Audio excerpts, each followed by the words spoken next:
અને સંન્યાસી સદગુરુ હોય તો સમાજ સેવામાં આપી દેવું, એવો શાસ્ત્રનો નિયમ છે.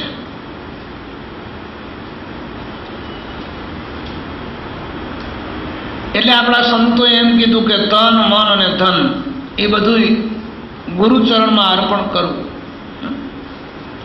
પણ એ કેવી રીતે? તો કે આ મારું નથી, એમ મનમાંથી ભાવને કટાવી નાખવો. આ મારું છે, હકીકતમાં છે નહીં, પણ આપણે નક્કી કરી લીધું. બસ એ એટલી મગજની જે માનસિકતા છે એમાંથી બહાર કાઢે, એને કહેવાય ગુરુ. સ્ત્રી અને પુરુષનો ભેદ મટાડે, એને કહેવાય સદગુરુ. વૃદ્ધ હોય, યુવાન હોય કે બાળક હોય, પશુ હોય કે પંખી હોય, પથ્થર હોય, પહાડ હોય, દરિયો હોય, સૂર્ય હોય કે ચંદ્ર હોય, એ બધાયમાં સમદ્રષ્ટિ પકડાવે, એને કહેવાય સદગુરુ. રાગ અને દ્વેષમાંથી, નિંદા અને ટીકામાંથી આપણને બહાર કઢાવે, એને કહેવાય સદગુરુ. આ જ્ઞાન બહુ મોંઘું છે. આ વાતો બધા કરે, પણ પ્રેક્ટિકલમાં આવવું હોય તો ન આવી શકાય. શું કામે? તો કે સાધકની માલિકો રેણીનો અભાવ હોય છે. જો રેણીમાં આપણે પરિપૂર્ણ હોઈએ તો એ તરત કામ થઈ જાય, આપણો સ્વભાવ પલટી જાય. સંભાવ, સમદ્રષ્ટિ એ આપણને નક્કી કરાવી દે, એને કહેવાય સદગુરુ. આપણું દેહાભિમાન છોડાવે, આપણો અહંકાર છોડાવે. આને સદગુરુ કહેવાય. આવા જો કોઈ મળે તો એના પગમાં પડી જવાય. ગંગા સતી એમ કીધું ને કે શીલવંત સાધુને વારે વારે નમ્ય પાનભાઈ, ઘડીએ ઘડીએ પગે લગાય, જેના બદલે નહીં વ્રતમાન. આપણે ભલે ને એના શિષ્ય હોઈએ, પણ આપણામાં એને અવગુણ ન દેખાય. જો માને એના બાળકમાં, એનો છોકરાનો, દીકરાનો એકેય અવગુણ ન દેખાય. અને જો સમજણ ન હોય તો એ જ માં દીકરાની વહુ આવે એટલે વહુમાં અવગુણ જોયા કરે છે ને. આ એક વ્યવહારિક નિયમ છે. શું કામે? તો કે એ સમદ્રષ્ટિ નથી. એટલે સમદ્રષ્ટિ હોય તો બે હરખા લાગે ને.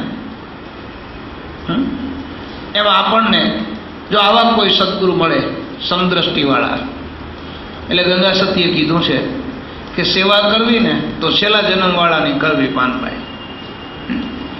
હવે આનો છેલ્લો જન્મ છે આ સંતનો, એ આપણે કેમ ઓળખવું? અહીંયા પ્રશ્ન થાય.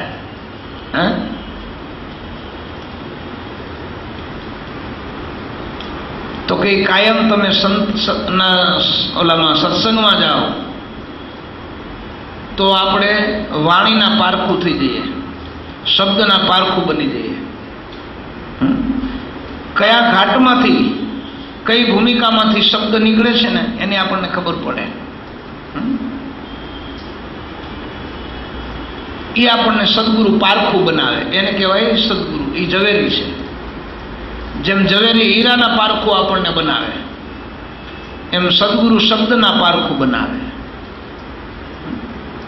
તો આપણે શબ્દને ઓળખી શકીએ.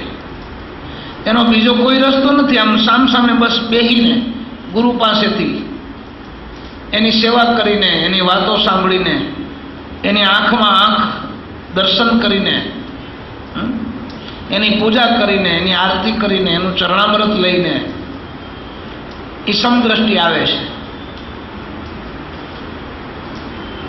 આવા સદગુરુ જોઈએ.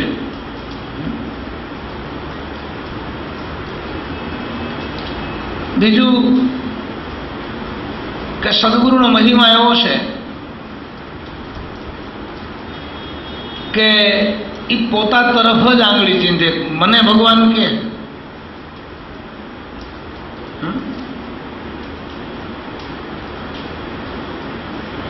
જેને આત્માનું જ્ઞાન થઈ ગયું હોય ને એ એમ કે આ છેલ્લું લક્ષણ સંતનું, તો એનાથી ઓળખાય. પણ હવે જો શબ્દના પારખું નથી, એ શું કહે એ ઊંધું કહે ને. હવે આ તો પોતાને ભગવાન કેવડાવે છે, એ માણસ થોડા ભગવાન હોય. હે ભાઈ, રામ ને કૃષ્ણ એ માણસ જ હતા. પશુ પંખીમાં ભગવાનના અવતાર ઘણા થયા, પણ એની કોઈ પૂજા નથી કરતું. કાચબાનો અવતાર ભગવાને લીધો, માછલાનો અવતાર લીધો, વરાહનો અવતાર લીધો, ઘણા અવતાર લીધા. નરસિંહ રૂપ ધારણ કર્યું, પરશુરામ રૂપ ધારણ કર્યું, કલ્કી અવતાર, આવા ઘણા અવતારો થયા. પણ પૂજાય છે કોણ? તો કે મનુષ્ય સ્વરૂપમાં જેટલા ભગવાન પ્રગટ થયા એ વાત જે સમજાવે એને કહેવાય સદગુરુ. પછી આપણને વાત કરે ગુરુની, વાત કરે આત્માની, વળી પાછી બહારની વાતો ભેગી કરે, તો સમજવું કે જે આ આત્મજ્ઞાની નથી, આ સાંભળેલી વાતો કરે છે.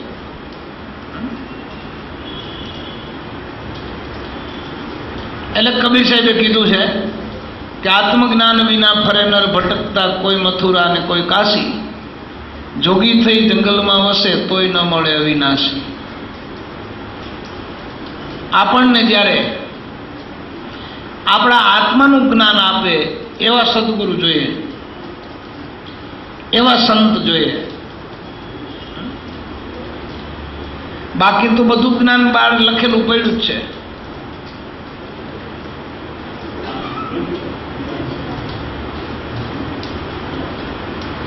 જો આપણને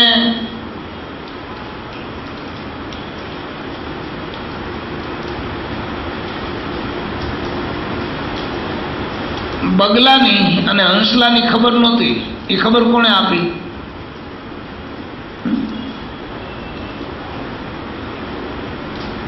એમ આપણને જીવ ને શિવની ખબર નથી, પણ જીવ અને શિવ એ ખબર આપનાર કોણ છે? તો કે ઈ સદગુરુ.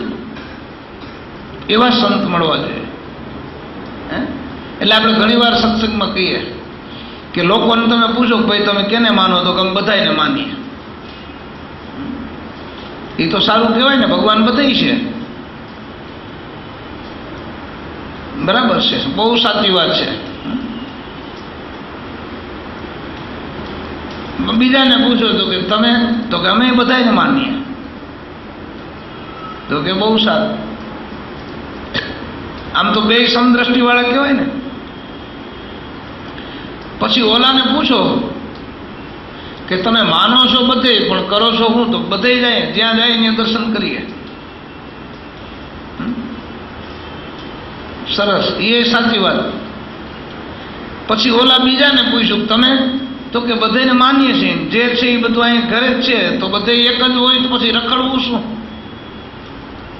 હે, આ વાત છે ને એ સદગુરુની છે કે જો બધાય છે તો અહીંયા હોય. સંતો ભક્તો જે સમજાવે છે એ આપણને સમજાતું નથી. કૃષ્ણ એમ કહેતા હતા અર્જુનને, ઘણું કીધું કે અર્જુન, વૃક્ષમાં પીપળો હું છું, જળાશયોમાં મહાસાગર હું છું, અને ગાયોમાં કામધેન ગાય હું છું, કવિઓમાં શુક્રાચાર્ય હું છું, પહાડોમાં હિમાલય હું છું, નક્ષત્રોમાં ધ્રુવ હું છું. એવું બધું ઘણું કીધું. એના 7મા અધ્યાયમાં, 9મા અધ્યાયમાં, વિભૂતિ યોગમાં, બધી જગ્યાએ એમ બધાય હું છું, હું છું, હું છું એમ કીધું ભગવાને. પણ અર્જુન સમજ્યા નહીં. એટલે છેલ્લે એણે એમ પણ કીધું કે અર્જુન, પાંડવોમાં ધનુર્ધારી અર્જુન હું છું. પણ તો એ વાત મગજમાં બેસતી નથી. માણસ સમજવાની કોશિશ કરે છે. સદગુરુ કહે ને એ સમજવાની કોશિશ કરવાની નથી, સ્વીકારવાની વાત છે. સમજ્યા કરીએ તો કેદી આરો આવે? સમજણહાળી રબડ જેવી લાંબી લાંબી થતી જાય કે આમ કેમ આમ કેમ આમ કેમ આમ કેમ. હે પણ સદગુરુએ આપણને જે બોધ આપ્યો છે એ 14 લોકમાં ક્યાંય નથી. આ વાતની આપણને ખબર હોવી જોઈએ. તો એણે એવું કીધું કે હું તારામય છું. એમ અર્જુનને કીધું ને ભગવાને, તો આપણને શું કીધું કે જો તારામય હું છું, ધ્યાન કર.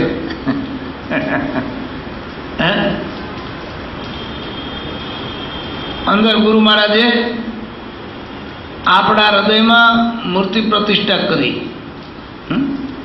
અને નામ વચનથી પાછી પ્રાણ પ્રતિષ્ઠા પણ કરી. હવે આ નુરત સુરતના શબ્દથી એનું ધ્યાન ભજન કરવાનું છે, એને સેવવાના છે. એ મંદિરમાં ભગવાનને બેહાડ્યા.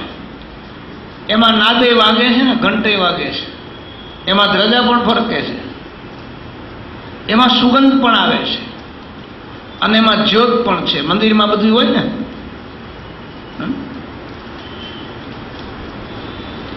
એ અનાહત નાદ એ દરેકના હૃદયમાં વાગી રહ્યો છે. આ જે જ્ઞાન આપે એને કહેવાય સદગુરુ.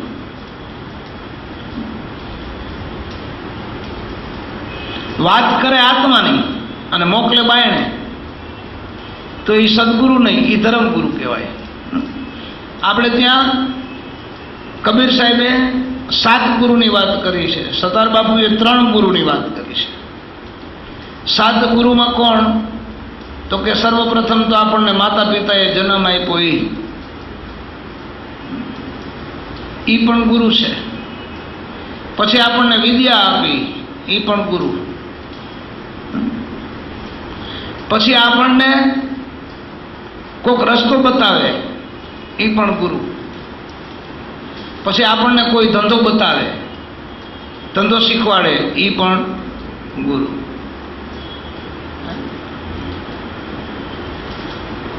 પછી કોઈ આપણને માણસ થવા માટેના લક્ષણો બતાવે એને ગુરુ કહેવાય. ધર્મમાં ઢુકડા રહેજો ને પાપથી છેટા રહેજો ને એને પણ ગુરુ કહેવાય. આપણા કુટુંબના રીત રિવાજ શીખવાડે એને ગુરુ કહેવાય. આ 6 ગુરુ અને આત્માનો બોધ આપે એ સદગુરુ, એ 7મા. કબીર સાહેબે આ 7 ગુરુની વાત કરી. ત્યારે સરદાર બાપુએ એમ કીધું કે એક ગુરુ ધોબી,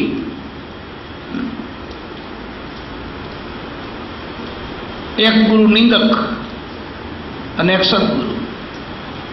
નિંદા કરવા વાળો એ ગુરુ છે, એક ધોબી એ ગુરુ છે અને એક સદગુરુ એ ગુરુ છે. બરાબર ને? પછી એક કુળગુરુ છે, એક ધર્મગુરુ છે અને એક સદગુરુ છે. કુળગુરુ એટલે આપણા કુટુંબના રીત રિવાજ શીખવાડે, પ્રસંગે વરે ખરે એ આપણા ઘરે રાંદલ તેડી જાય, કથા કરી જાય, આપણા દીકરા દીકરીના લગ્ન કરી જાય, શ્રીમંતનું મુહૂર્ત હોય તો એ કરી જાય, ગઈઢું ગુઈઢું કોક ગળી ગયું હોય એને ઉત્તર ક્રિયા કરી જાય, શ્રાદ્ધ સરાવણું કરી જાય. આને કહેવાય કુળગુરુ. ધર્મગુરુ એટલે જે તે સંપ્રદાયમાં હોય એની વાત કરે, એ સંપ્રદાયના નિયમો શીખવાડે. માળા, તિલક, કપડાં, પૂજાની વિધિ, આ એ ધર્મગુરુ. એ આચાર્ય ગુરુ કહેવાય. ત્યારે સદગુરુ એમ કે તું આ બધું કર. કેવું? તો કે હું કહું આ બધું બહારનું છે. જો તમને જે ગુરુએ કીધું છે એમ તમે ભજન કરો ને, હે, તો આપણું દુઃખ અને દારિદ્ર્ય બધું મટી જાય. આપણી વૃદ્ધાવસ્થા પાછી વહી જાય. આપણે 100 વર્ષ જીવવું હોય ને 500 વર્ષ જીવી શકીએ. આ અતિશયોક્તિ નથી, આ સાવ સાચી વાત છે. શરીરના ગમે એટલા રોગ હોય ને મટી જાય. અને દારિદ્રતા પણ વહી જાય. એ સદગુરુ. સદગુરુ એટલે